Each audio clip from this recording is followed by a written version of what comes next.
Salam sejahtera dalam kasih Tuhan. Kita bertemu kembali hari ini. Saya mau menyampaikan mengucapkan selamat tahun baru 2021.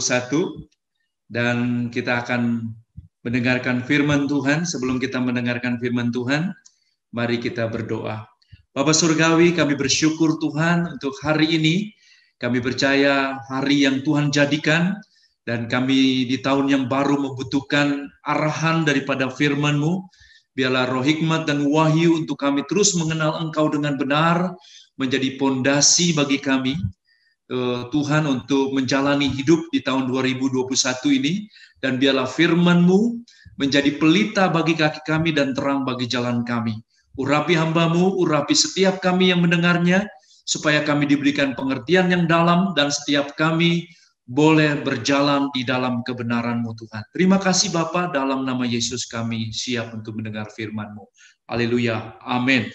Puji Tuhan. Saudara yang dikasihi Tuhan, saya akan menyampaikan firman Tuhan dengan tema kuasa dari pengharapan.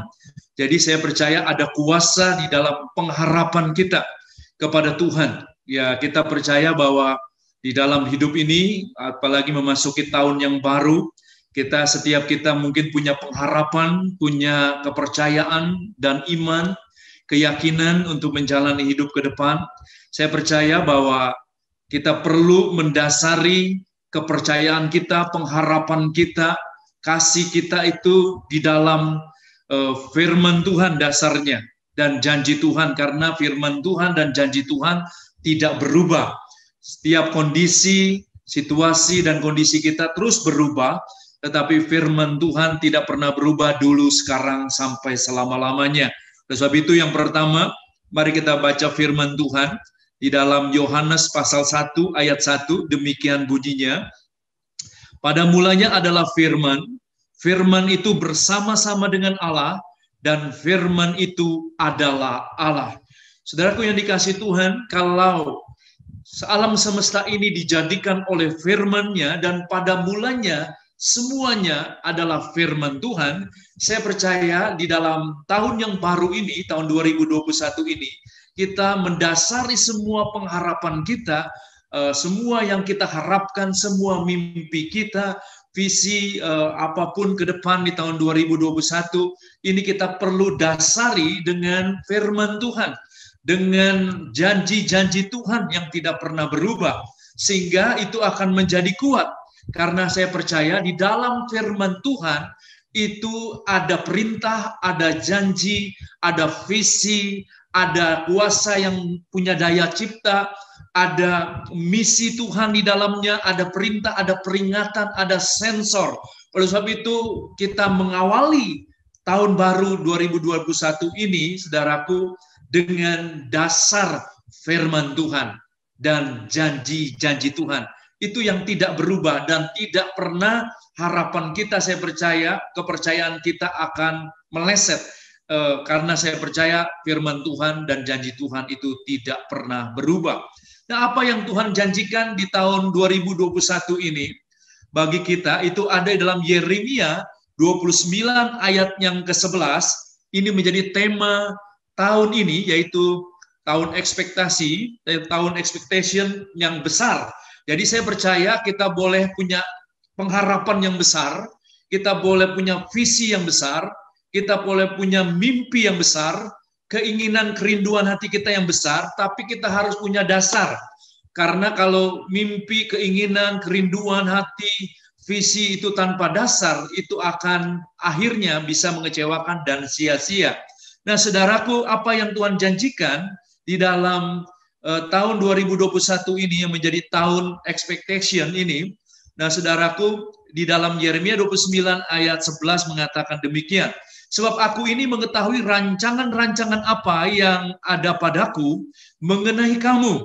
Demikianlah firman Tuhan, yaitu rancangan damai sejahtera dan bukan rancangan kecelakaan, untuk memberikan kepadamu hari depan yang penuh harapan. Ini adalah janji Tuhan, saudaraku. Saya percaya kalau Tuhan berjanji, dia akan menggenapi dengan tangannya. Dia dengan mulutnya dia berjanji, dan dia dengan tangannya dia akan melakukan supaya janji itu tidak akan pernah kembali dengan sia-sia. Jadi kita perlu pegang janji Tuhan yang tidak pernah berubah. Kita terus perkatakan dan percayai janji Tuhan ini. Karena janji Tuhan ini ya dan amin bagi setiap orang yang percaya. Nah, saudaraku, rancangan Tuhan bukanlah rancangan kecelakaan, bukanlah rancangan apapun yang membuat akhirnya pada jelek, saudara. Tapi rancangan Tuhan bagi setiap orang percaya adalah masa depan yang penuh harapan.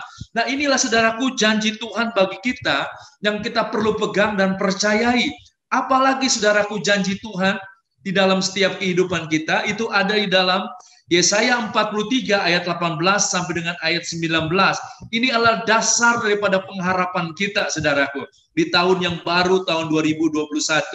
Dikatakan demikian, saudara, janganlah firman-Nya, janganlah ingat-ingat hal-hal yang dahulu, dan janganlah perhatikan hal-hal yang dari zaman purbakala. Lihat, aku hendak membuat sesuatu yang baru, yang sekarang sudah tumbuh. Belumkah kamu mengetahuinya?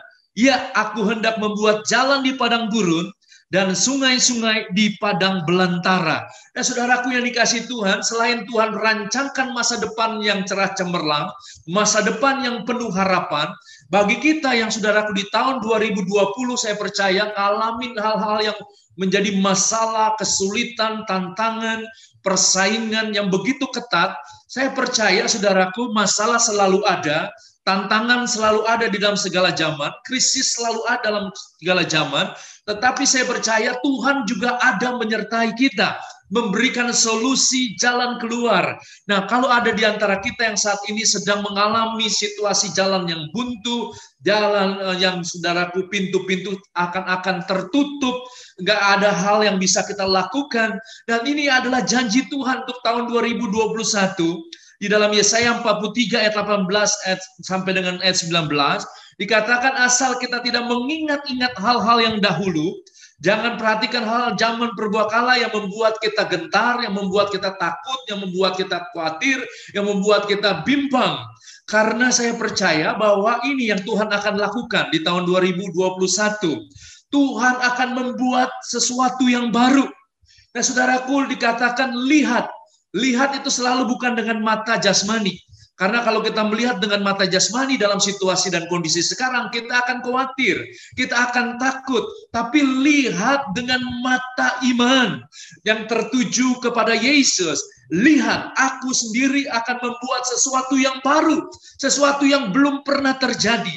Karena saya percaya bahwa ini di tahun yang baru, selain Tuhan memberikan roh dan hati yang baru untuk berharap, untuk percaya kepada Tuhan, untuk menaruh dasar pengharapan dan percaya kita kepada firman Tuhan dan janji Tuhan, saya percaya inilah yang menjadi kekuatannya. Tuhan akan membuat sesuatu yang baru. Amin, saudaraku. Bukan yang lama. Kalau Tuhan memberikan strategi, dia pasti memberikan strategi yang baru.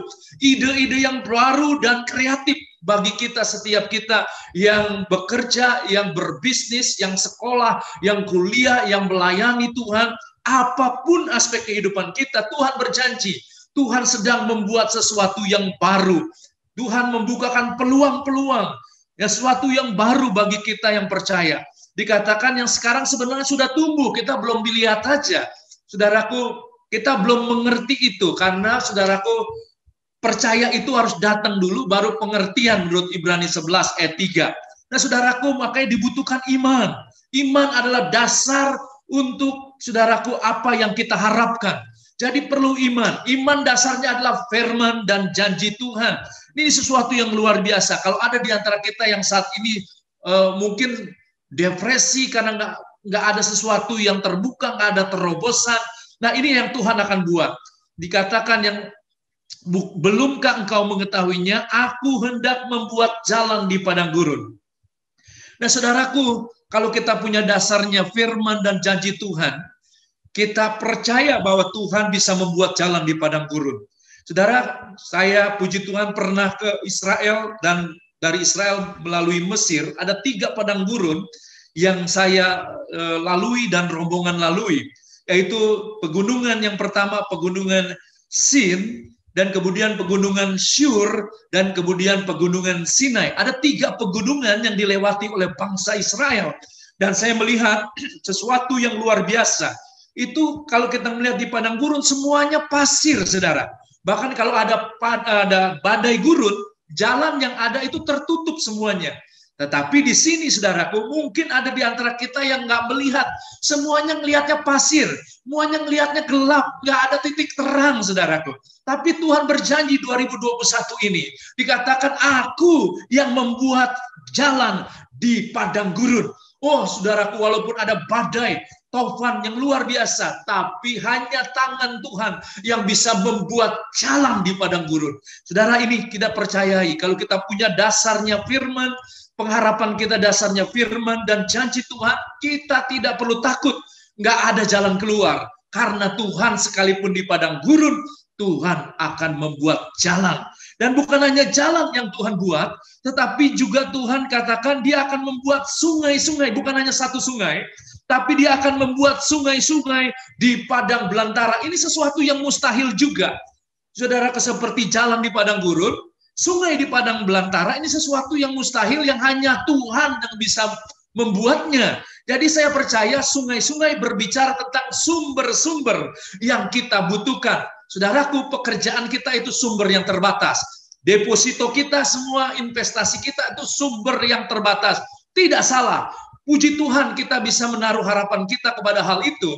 Tapi itu sumber yang terbatas. Usaha bisnis kita pun sumber yang terbatas. Tetapi Tuhan akan mengkonekkan kita dengan sungai-sungai di padang belantara. Artinya sumber-sumber yang Tuhan akan konekkan. Tuhan akan bukakan bagi kita sumber-sumber yang kita butuhkan. Jadi saudaraku, ini sesuatu yang luar biasa di tahun 2021. Orang-orang mendengar begitu banyak kabar buruk, tetapi Tuhan selalu memberikan kabar baik. Saudaraku, karena dia Allah yang mengasihi kita. Kalau kita mendasari pengharapan kita, iman kita, kasih kita kepada firman dan janji Tuhan yang tidak pernah berubah, saya percaya pengharapan kita, iman kita, saudaraku, kasih kita tidak akan pernah mengecewakan. Karena, saudaraku, kasih kita ditaruh di dalam dasar yang teguh, yaitu firman dan janji-janjinya. Itu yang pertama, saudaraku. Yang kedua, saudaraku, kita perlu taruh pengharapan kita di dalam pengenalan akan Tuhan. Saudaraku, ini penting. Pengenalan akan pribadi Tuhan yang tidak pernah berubah, ini juga penting. Jadi kita tahu siapa Kristus yang tinggal di dalam kita. Saudaraku, di dalam Wahyu pasal 1 ayat 8, dikatakan, saudaraku, aku adalah Alfa dan Omega, firman Tuhan Allah yang ada dan yang sudah ada dan yang akan datang, yang maha kuasa. Nah, saudaraku yang dikasih Tuhan yang tinggal di dalam kita itu, saudaraku, dia adalah Alfa dan Omega. Dia Tuhan yang Alfa, yang memulai dengan firman-Nya. Dia menciptakan dunia dan segala isinya dengan firman-Nya. Dia sudah ada, yang ada, saudaraku, dan yang akan datang. Dia Allah yang maha kuasa. Oh, luar biasa Wahyu 1 ayat 8 ini, saudaraku. Kita perlu mengenal Tuhan sebagai Alfa dan Omega. Saudaraku, luar biasa. Dia ini, saudaraku, memulai pekerjaan baik dalam setiap kehidupan kita. Filipi 1 ayat 6. Apa itu pekerjaan baik? Pekerjaan baik itu keselamatan. Dia memberikan anugerah keselamatan kepada kita. Dan saudaraku, bukan hanya anugerah, dia senantiasa, saudaraku, bukan sampai anugerah untuk selamat, tetapi dia menyertai kita, memberikan kasih karunia-Nya, memberikan damai sejahteranya pada saat kita menghadapi situasi yang sulit, menghadapi masalah, kesulitan. Dia tidak pergi meninggalkan kita. Dia selalu bersama kita karena dia adalah Alfa yang memulai, dan juga dia Omega yang mengakhiri. Nah, saudaraku, luar biasa, Tuhan itu selalu bukan hanya memulai, bisa memulai, tapi juga dia mengakhiri. Makanya itu, saudaraku, kasih karunia dan anugerah Tuhan itu dibutuhkan bukan hanya berhenti pada keselamatan, tetapi, saudaraku, terus menyertai juga dalam menghadapi tantangan masalah yang ada dalam setiap aspek kehidupan kita. Bahkan untuk setia sampai akhir pun kita membutuhkan kasih karunia dan anugerah Tuhan. Jadi tidak ada satu orang pun yang bisa dengan kekuatannya sendiri, kepintarannya sendiri, saudaraku, untuk bisa bertahan. Karena saya percaya satu kali dia pasti akan gagal kalau dengan mengandalkan kekuatan dan kepintarannya sendiri. Nah, saudaraku, kita membutuhkan kasih karunia Tuhan dan anugerah Tuhan senantiasa. Dia Alfa dan Omega. Kita perlu mengenal siapa Tuhan yang tinggal di dalam kita. Saudaraku, dia Tuhan yang Alfa dan Omega. Saudaraku, saya mau katakan, saya umpamakan kalau Alfa itu satu, berapapun nol yang kita punya pengharapan di saudara. Kita punya mau menerima berapa banyak nol yang kita mau, saudaraku, dapatkan. Berapa banyak nol yang kita mau dapatkan di dalam hidup kita. Saya percaya berapa banyak nol yang kita punya, saudaraku, kalau tidak ada angka satu di depan, tidak akan ada nilainya, saudaraku. Dan saya percaya kalau kita mau menjadikan Tuhan menjadi nomor satu dalam kehidupan kita, maka segala sesuatu yang kita lakukan pasti bernilai. Karena Tuhan yang menjadi prioritas kita. Waktu saat kita menjadikan Tuhan menjadi prioritas kita, Tuhan akan memberikan hikmat, memberikan jalan keluar, memberikan tuntunan, memberikan hikmatnya, memberikan rencana dan kehendaknya ke depan. Saudaraku, seringkali kita tidak menjadikan Tuhan nomor satu, tapi kita menjadikan Tuhan nomor keseberapa. Saudaraku, nah makanya itu saudaraku, kalau Tuhan menjadi nomor satu dalam kehidupan kita, saya percaya saudaraku, dia pasti akan melakukan segala sesuatu di dalam dan melalui hidup kita. Nah saudara, oleh sebab itu dia memulai pekerjaan baik dalam hidup kita. Dia akan menyelesaikannya. Dia akan melindungi, menyertai kita. Bahkan apapun yang kita lakukan itu nggak ada yang saudaraku kurang sempurna kalau saya bilang. Di dalam melayani kita kurang sempurna. Di dalam melakukan segala sesuatu ada yang tidak sempurna yang kita lakukan. Bahkan saudaraku, menurut Filipi 1 ayat 6 ini, bahkan apa yang kita lakukan tidak sempurna. Dengan sentuhan tangannya yang terakhir, saudaraku, bahkan menyempurnakan segala sesuatu yang kita kerjakan dengan tidak sempurna. Oh, luar biasa, saudaraku. Kalau kita mengenal akan Tuhan pribadi yang kita menaruh harapan ini, saudaraku, saya percaya harapan kita, kepercayaan kita di tahun 2021, walaupun situasi dan kondisi belum berakhir di dalam masa pandemi yang berkepanjangan, saya percaya pengharapan kita akan tetap teguh, akan tetap kuat, dan tidak pernah mengecewakan. Oleh sebab itu kita perlu mengenal Tuhan secara pribadi. Seperti Maria dan Marta. Maria mengenal Yesus secara pribadi karena dia sering duduk di kaki Yesus mendengarkan firman-Nya. Jadi sebelum kita melakukan segala sesuatu, merencanakan segala sesuatu, kita perlu duduk di kaki Tuhan untuk mendengar arahan, tuntunannya. Jadikan Yesus prioritas, jadikan firman dan janji-janjinya prioritas, di mana pengharapan kita taruh di dalam tahun 2021 ini. Itu yang kedua, saudaraku, pengenalan akan Tuhan, siapa Kristus di dalam kita, yang adalah Alfa dan Omega, yang menyertai kita dari awal sampai akhir. Nah, yang ketiga, yang kemudian saudaraku, yang ketiga adalah, saudara, selain pengenalan akan Tuhan, yang sangat penting untuk menjadi dasar yang menjadi kuasa daripada pengharapan kita, pengenalan akan diri sendiri itu tidak kalah pentingnya, saudara. Artinya, saudaraku, kita perlu introspeksi diri atau menggali kedalaman diri kita sendiri, saudara. Penting, baik yang plus maupun yang minusnya, saudara. Karena kalau kita kenal diri kita sendiri, yang kenal diri kita sendiri adalah diri kita dan Tuhan, saudara. Nah, saudaraku, kita kenal keinginan-keinginan kita sendiri, saudara, harapan-harapan di dalam hati kita sendiri, cita-cita, bahkan saudaraku kesombongan, rasa minder, saudaraku di dalam hidup kita, visi, mimpi kita, kecenderungan karakter kita, saudara, sehingga kita bisa menguasai diri kita sendiri. Nah, saudaraku, Amsal 16 ayat 32 dikatakan, saudaraku, orang yang sabar melebihi seorang pahlawan, orang yang bisa menguasai dirinya melebihi orang yang dapat merebut kota. Kalau kita mengenal diri kita sendiri, kita bisa menguasai diri kita, saudaraku. Kita tahu apa yang menjadi keinginan-keinginan kita. Kalau kita nggak kenal diri kita sendiri, bahkan keinginan-keinginan kita bisa membawa kita bukan pada pengharapan yang jadi kenyataan. Keinginan-keinginan kita itu bisa menjadikan pencobaan-pencobaan dalam kehidupan kita. Karena pencobaan itu berasal dari keinginan-keinginan kita yang tidak kita kuasai. Nah, makanya itu, saudaraku, penting bahwa, saudaraku, kita mengenal diri kita sendiri, saudaraku. sehingga kita bisa menguasai diri kita. Nah, saudaraku, di dalam Matius 7 ayat 12, ini saudaraku, apabila kita bisa mengenal diri kita sendiri, kita bisa bersikap, kita bisa bertindak, kita bisa berempati juga dengan orang lain dengan bijaksana, saudaraku. Karena dikatakan demikian, saudaraku, apa yang kita mau orang lakukan kepada kita, kita lakukan dulu kepada mereka. Nah, ini bisa ada timbul empati. Ini seluruh hukum Taurat dan kita para nabi ini ada di sini, saudara, di dalam Matius 7 ayat 12, sehingga kita bisa mengenal diri kita sendiri, kita bisa mengenal orang lain dan berempati kepada orang lain, saudaraku. Jadi, saudaraku, ini penting, pengenalan akan diri kita. Jadi, siapa kita di dalam Kristus? Tadi kita mengenal Tuhan, siapa Kristus di dalam kita. Tetapi sekarang, saudaraku, yang ketiga ini, siapa kita di dalam Kristus penting. Tadi pengenalan akan diri pribadi, saudaraku, yang ada kelemahan, ada kelebihannya, saudaraku. Itu kita perlu kenal. Nah, saudaraku, sekarang kita perlu kenal juga siapa diri kita di dalam Kristus. Jadi pandangan Kristus terhadap kita, pandangan firman Tuhan terhadap kita, kita perlu kenal. Kita ini ciptaan yang baru, saudaraku. Yang lama sudah berlalu, sesungguhnya yang baru sudah datang. Nah, saudaraku yang dikasihi Tuhan, ini sudah ada dalam 2 Korintus 5 ayat 17.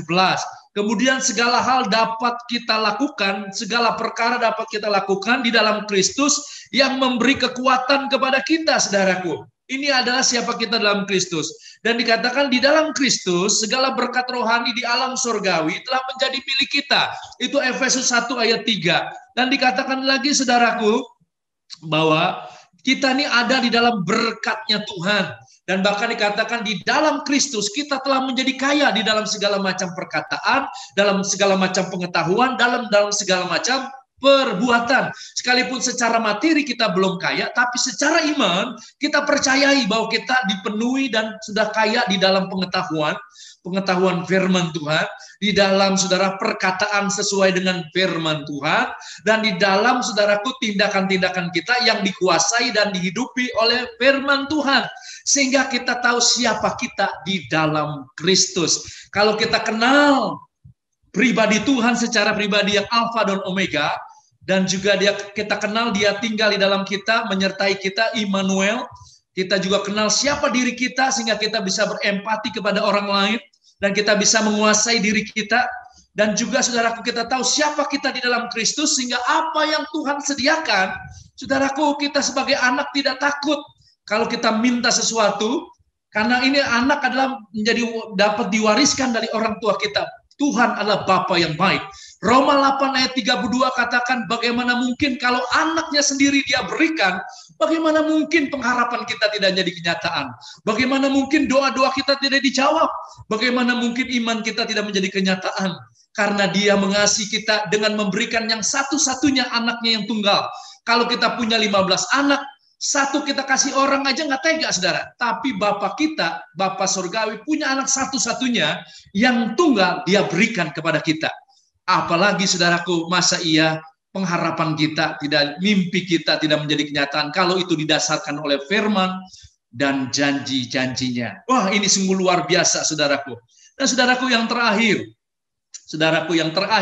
yang keempat, saudaraku, kalau mau pengharapan kita, kepercayaan kita di tahun 2021 ini menjadi kenyataan dan punya kuasa, kita harus punya roh yang mengucap syukur dan selalu memuji Tuhan untuk selalu, saudaraku, untuk hal yang pondasi. Apa itu yang pondasi, saudara? Yang pondasi itu yang tidak ada lagi, saudara, kedalaman yang lain. Itu sudah paling dasar. Apa itu pondasi, saudara? Ketika kita bangun tidur, kita bersyukur bukan karena kita punya rumah yang mewah, bukan kita punya mobil yang banyak, bukan karena usaha kita berjalan lancar, bukan itu, saudara, itu tidak salah, kita bersyukur untuk hal-hal yang itu, tapi yang pondasi maksudnya saya adalah, saudara, kita bersyukur kalau kita masih bernapas. Oh, saudaraku, ini waktu saat kita bangun tidur, kita masih bernapas, artinya masih bisa ada hal yang kita bisa kerjakan. Nah, saudaraku, kalau kita bangun tidur udah nggak ada napas lagi, kita punya apapun yang banyak, kita nggak bisa nikmati, saudaraku. Ini nafas ini udah menjadi satu pondasi. Jadi, saudaraku, kita bersyukur untuk pondasi yang Tuhan sudah berikan kepada kita. Apa itu pondasi lagi? Pondasi itu Mazmur 103 ayat 1 sampai dengan 5. Dikatakan oleh Raja Daud, aku memuji Tuhan Pujilah Tuhan. Pujilah Tuhan, hai jiwaku. Pujilah namanya, hai segenap batinku. Pujilah Tuhan, hai batinku. Dan jangan lupakan segala kebaikannya. Apa itu kebaikannya Tuhan? Yang pertama, Dia yang mengampuni segala dosamu. Kita bersyukur karena Tuhan sudah mengampuni segala dosa kita. Dan kemudian yang kedua, saudaraku, kita bersyukur, katakan Tuhanlah yang menyembuhkan segala sakit penyakitmu. Oh saudaraku, kita bersyukur, ini pondasi dasar. Tuhan sudah menyembuhkan segala sakit penyakit kita. Yang ketiga, saudara, kita bersyukur, ini pondasi juga. Karena Tuhan telah, saudara, membangkitkan kita di lubang kubur. Oh saudara, sebenarnya kita ini orang-orang yang sudah mati, saudara, karena dosa. Tapi Tuhan bangkitkan kembali dari lubang kubur. Bahkan memahkotai kita dengan kasih setia dan rahmat-Nya yang selalu baru. Sehingga setiap hari kalau kita datang kepada Tuhan, kasih setia Tuhan selalu baru setiap pagi. Oh, kita pantas bersyukur kalau kita masih diberi nafas. Tuhan, bersyukur kita ini seperti burung Raja Wali di tengah badai. Kita cuma menyerah kepada Tuhan. Berserah, mengangkat tangan kita. Oh saudaraku, Tuhan akan menopang kita dengan sayap-Nya yang memberikan kekuatan kepada kita. Sehingga kita berjalan tidak menjadi letih, berlari tidak menjadi lesu. Karena Tuhan yang menopangnya. Semua sayap bisa patah, cuman sayap Tuhan saja yang tidak bisa patah dalam hidup kita.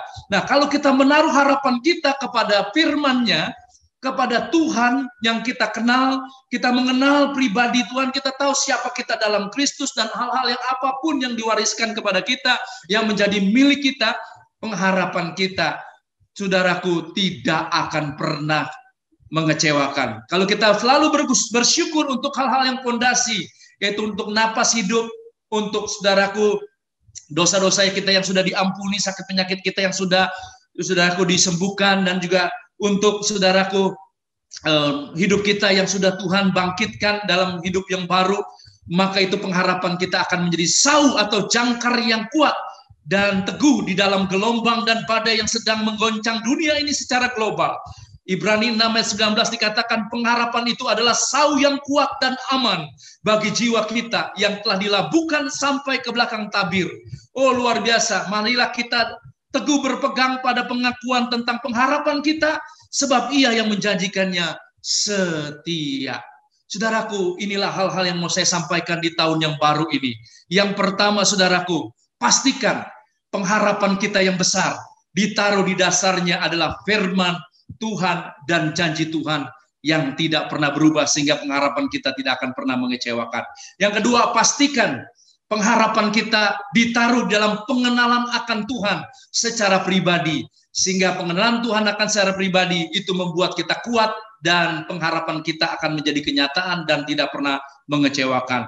Kemudian yang ketiga, saudaraku, pengharapan kita ditaruh juga di dalam pengenalan akan diri sendiri. Pengenalan akan diri sendiri yang plus maupun minus, dan juga saudaraku, dan pengenalan akan diri sendiri sehingga kita bisa menguasai diri kita di dalam Kristus. Siapa kita dalam Kristus ini yang memberikan kekuatan. Janji-janji Tuhan dalam Kristus semuanya ya dan amin. Dan saudaraku, apa yang Tuhan wariskan di dalam Kristus kita perlu tahu dan mengerti, sehingga itu akan menjadi kekuatan bagi pengharapan kita juga di tahun 2021. Kemudian mengucap syukur untuk hal-hal yang fondasi, yaitu nafas hidup, kemudian hal-hal yang tadi saya katakan dalam Mazmur 103 ayat 1 sampai dengan ayat 5. Saudaraku, di akhir ibadah online ini, mari saudara, saya mengajak untuk setiap kita mengangkat kedua tangan kita. Saya tidak bisa menolong saudara, tapi saya yakin, saya yakin-yakinnya, Tuhan yang hadir di mana saudara berada akan menumpangkan tangannya atas setiap kehidupan kita. Dia selalu ada. Saudaraku, situasi dan kondisi berubah. Masalah-masalah kita juga, saudaraku, saudaraku, ada expired date-nya. Perasaan kita juga terus mute-mutan, saudaraku. Bisa naik, bisa turun. Tetapi firman Tuhan, dan Tuhan tidak pernah berubah. Saya mau setiap kita mengangkat tangan. Kalau ada kita yang khawatir, serahkan khawatir kita. Serahkan takut kita kepada Tuhan. Sebab Dia Tuhan yang memelihara hidup kita. Dia Immanuel yang menyertai dan tidak meninggalkan kita. Bapa Surgawi, Tuhan lihat setiap tangan yang mengangkat. Tuhan di setiap tempat di mana umat-Mu berada. Tuhan, Kau tahu apa yang menjadi kebutuhan mereka. Tuhan, hamba-Mu tidak bisa menolong mereka, tapi Engkau sanggup Tidak ada yang terlalu sulit untuk Tuhan bisa kerjakan dalam kehidupan mereka. Tuhan dengar seruan doa mereka. Di dalam kesesakan Engkau memberikan kelegaan kepada mereka. Dan orang yang berseru kepada nama Yesus akan diselamatkan. Bukan hanya keselamatan mereka terima, tetapi kesembuhan, kelepasan, kemerdekaan, terobosan, kelimpahan. Mereka akan terima di tahun 2021 ini. Pengharapan mereka yang besar. Mereka taruh di dalam firman dan janji-Mu. Sehingga mereka tidak akan pernah mengecewakan. Tuhan tolong mereka yang putus asa hari ini mendapatkan pengharapan yang baru.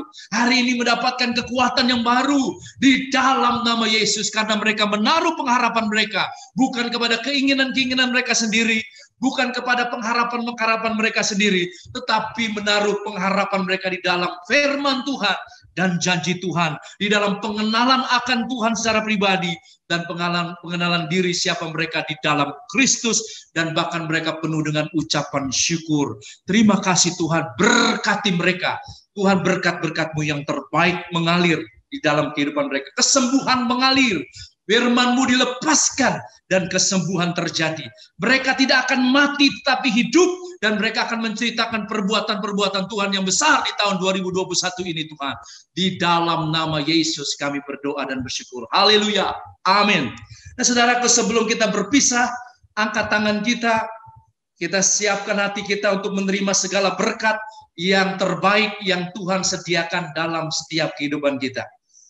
Bapa Surgawi, sebentar lagi kami semuanya ada di dalam akhir ibadah kami ini Tuhan. Ibadah kami akan berakhir, tetapi kasih setia Tuhan tidak pernah berakhir dalam setiap kehidupan kami.